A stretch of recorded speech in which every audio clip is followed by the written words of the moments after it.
thank you for coming and welcome for attending this press event. My name is Suzanne Wilhite. I'm president of the ERA Minnesota, and we're here today to document the delivery of our Minnesotans for Equality petition.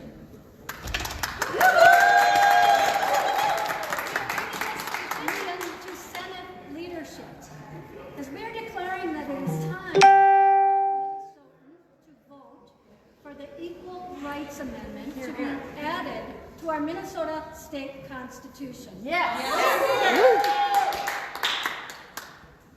March is Women's History Month, and today, March 8th, is International Women's Day. It's a great day to acknowledge the accomplishments of women, but we have a ways to go. We still need to speak out for the need for gender equality. Hear, hear. Yes.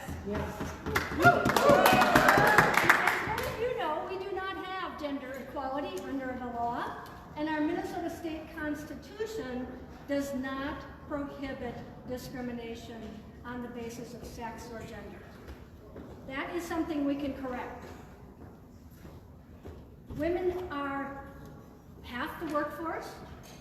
Women, LGBTQ, girls, people of color continue to be discriminated against. We know that in pay. We are not at parity in all occupations. All across occupations, women earn less than men. And especially low-wage earners are especially impacted, especially during COVID. We know this. We've heard this. Women have gone home. Women are taking care of their children. I passed a couple of teacher strikes this morning in Minneapolis, looking for better pay. We know this is the big issue. And there's something we can do about it. Right now, our ERA bills are moving in the Minnesota House, and we expect a floor vote next week. All right. But we are going nowhere in the Minnesota Senate. We need to break the bottleneck with Senate leadership. Yes. We have not gotten a hearing for any of our ERA bills, and we want to have a hearing. We have Senate File 323 and Senate File 850 that need to get a hearing. They deserve a hearing that would allow Minnesotans to be able to vote for equality. So we are here. The urgency is now. We don't want to wait. Women have been waiting way too long for gender equality. And Minnesotans want to vote. We have the petition, we have the support. So we're here today to break through the bottleneck in the Minnesota Senate and get hearings on the Equal Rights Amendment. You're here. Is our Lynx head coach and general manager, Cheryl Reed, on the need for the Equal Rights Amendment. You're here. Today, on International Women's Day, I'm honored to stand with ERA Minnesota and thousands of other Minnesotans who want to vote on an Equal Rights Amendment to the Minnesota Constitution. As everyone knows, I have not only a passion for winning on the court, but a passion for championing issues that have long affected women off the court. Through the years, I've spoken often about the need for gender equality. Something I'm always struck by is how many people, men and women, believe that in Minnesota and in the United States, women are guaranteed equal rights and protections under the law. When I share that no such protections exist in Minnesota or the U.S., they are incredulous. That can't possibly be, they proclaim. Well, it's true. And it's past time to change that. It's important to note that 100% of the people that I've spoken to about ERA would support an amendment enshrining gender equality into our state's constitution.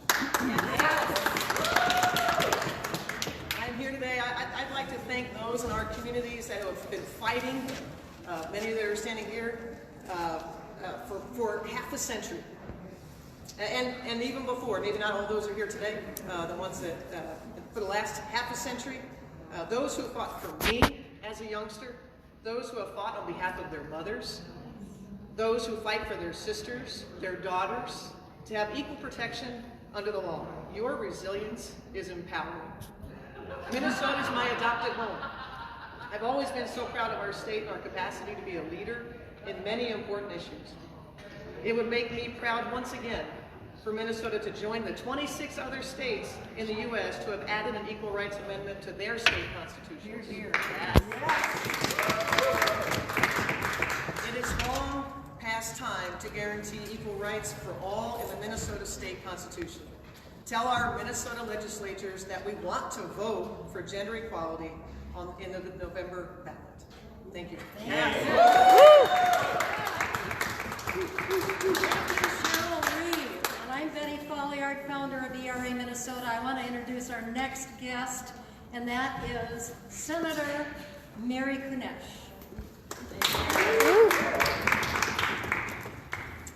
Thank you everyone for coming out here today to be with us. Yes, today is International Women's Day. We celebrate women from across the world. It's a global day celebrating the social, the economic, the cultural, and the political achievements of women. And it is also a day to call for action. And today we are calling for action to get this ERA, the Equal Rights Amendment, into the Minnesota Constitution. The path to women's equality has been going on for over a century, as our coach has told us. And that path to equality has been long, and it's been challenging, and each stage, when we look back at the suffragettes, Equal Rights Amendment, every single stage has had an important focus in forging the gender agenda as we move it along. So for over 100 years, women activists fought hard for that equality, and that focus was largely just trying to secure the right to vote. That was the beginning of all of it, and the equal right for pay. The pay issue consists today, and it makes it even more difficult for women as they look for their financial security as they go forward. We believe that women's rights are human rights. We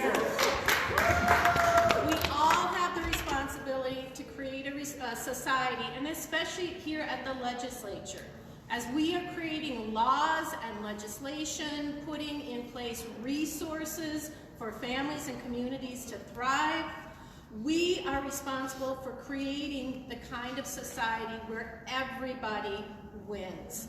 Whether they're Native or Latinx, whether they're Black or Asian, disabled, whether they live in poverty or in the most wealthy home in the state, whether they're immigrants or Christian or Muslim or Jewish, whether they're queer or trans women, any combination of these women have the right and the freedom and are able to care for and nurture their families in the way that they choose.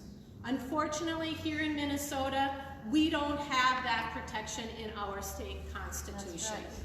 And that's where we need to make this movement happen, here in the Minnesota Senate. That's right.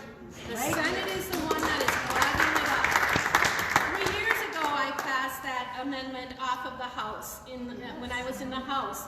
Here I am in the Senate, and we are still clogged up. And so we are here today asking for those hearings, asking to be heard on the floor, because it's really up to Minnesotans.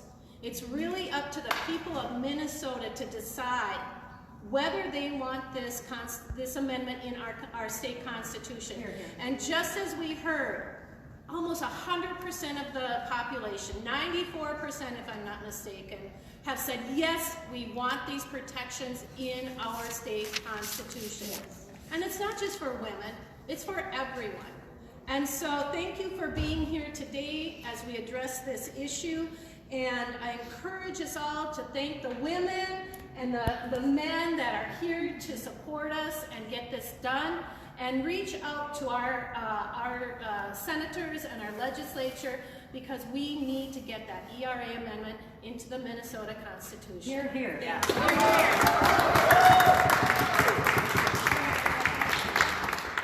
Well, it's wonderful to be with you all on International Women's Day. And what a more, there isn't a more appropriate day than International Women's Day to be here advocating for the Equal Rights Amendment in the Minnesota Constitution. I as well want to thank all these advocates who've been working for years, really decades, all my wonderful, eloquent colleagues who've also been advocating for the ERA and the Minnesota Constitution. And all I can say is that we have persisted. We persist, and we will continue to persist. Thank you. My colleagues from the Senate are also here to join us. Senator Dibble. Yeah. Thank you. Before I forget, I want to recognize our additional colleagues who are here. We have Senator Jen McEwen, Senator Jim Carlson, Senator Terry Kasich, Senator Chuck Weger, heard from Senator Kudish. Oh, Representative Bonner. Oh yeah, Bonner. Chris Bonner. Like for a moment, senior moment here. I'm getting up there. Anyone else? All right. Well, I just very, very quickly, I'm so honored to stand here with the mighty leadership of Cheryl Reeves and this incredible coalition that's working so hard to update our Constitution. Our government is a government of, by, and for the people. And the foundation and the origin of all of that is our Constitution, because the Constitution is the document that the people decide on. Those are our basic values, our universal values. That's where they're expressed. Every law that we pass has to flow from the Constitution. Every decision the courts make has to be in line and in keeping with the values expressed by the Constitution. We learned a few years ago in a constitutional amendment campaign that the values that unite Minnesotans are much stronger than those that divide us. Yeah. This value unites us. It's time to move on. Like Coach Reeves said, when you talk to people, they can't believe this isn't already the law. That's right. And so we have to have that conversation. This is not only the law, but discrimination on the basis of gender is pernicious and persistent, and we can change that. Yes. So it's time for the leadership of the Minnesota Senate to stop blocking this. Hear, hear. Minnesotans of this, the citizens of Minnesota of this fine state want to take this next step. So thank you all very much. Very honored.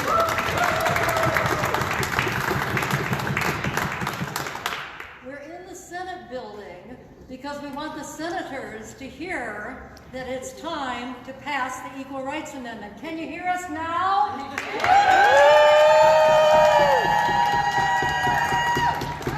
Next I want to introduce Senator Chuck Weger, and you notice we're focusing on the senators who are in support of this because there are a lot of them, and there are 7 bills in the Minnesota Senate on the ERA.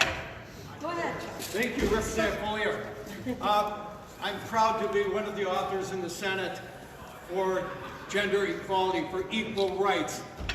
Coach Reed, you talked about last millennium. I was there. I was in college. I went to my first precinct caucus with a resolution on equal rights, and we thought this was a no-brainer. And wrote some letters to the editor, and it seemed to have momentum, but it does not. We need to pass it yesterday, now. Remember the words of Churchill and so many others, never, ever give up. We won't, and we will prevail.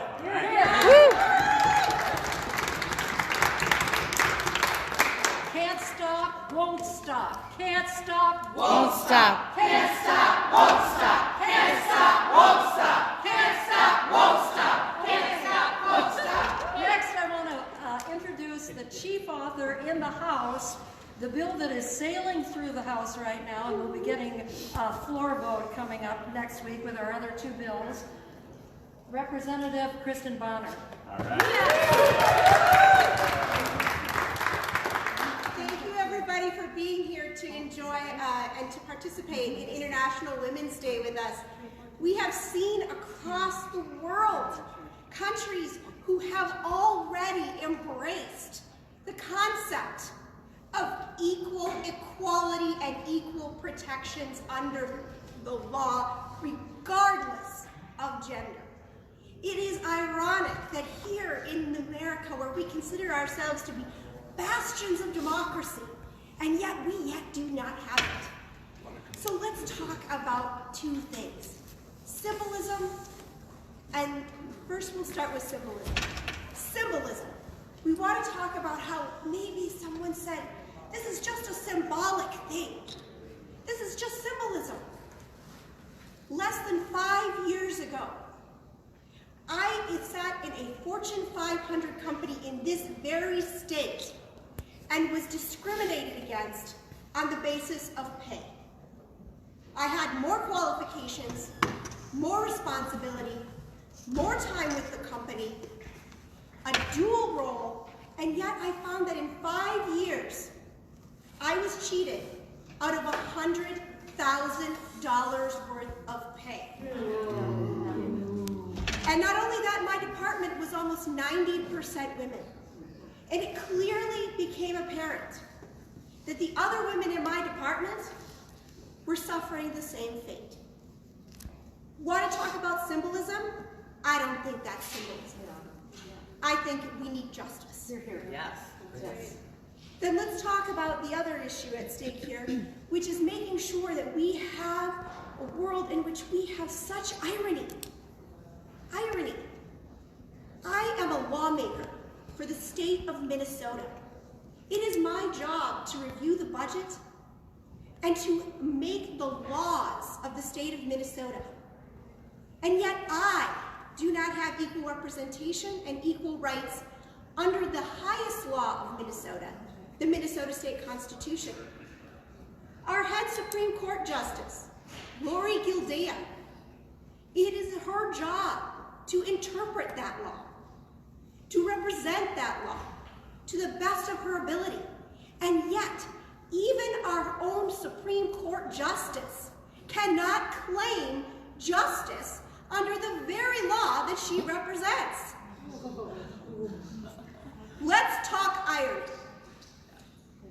Let's say this. It is time to ensure that both men and women have equality and equal protections under the law. That is essential, it is necessary, and it must happen now. Hear, hear.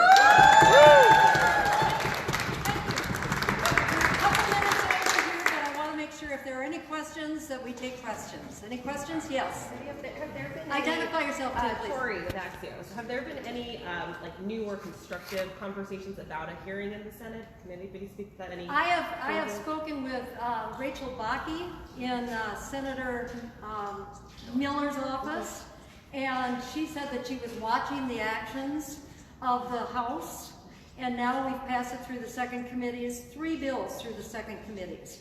And now it's aimed at the floor in the next week. So I think she's seeing the momentum. So that was something.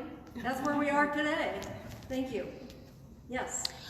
So on International Women's Day, does anyone have any comments about Ukrainian women who are having babies in tents and subway stations and bomb shelters and dragging their babies across landscapes that are bombed out and so on? I mean, yes, I can't even sleep at night thinking of this. The Ukrainian women right now, and I can tell you that Ukraine is a democracy, and every democracy in the world, besides the United States, has some provision for gender equality in their constitution. Including Ukraine. Our hearts go out to Ukraine, all of Ukraine, and particularly the Ukrainian women. Thank you. Yes. Any other questions? Thank you so much for coming today. We are going to go upstairs now to deliver these petitions, and away we go. And thank you to Cheryl Reeve, our special guest today, for coming. Yay,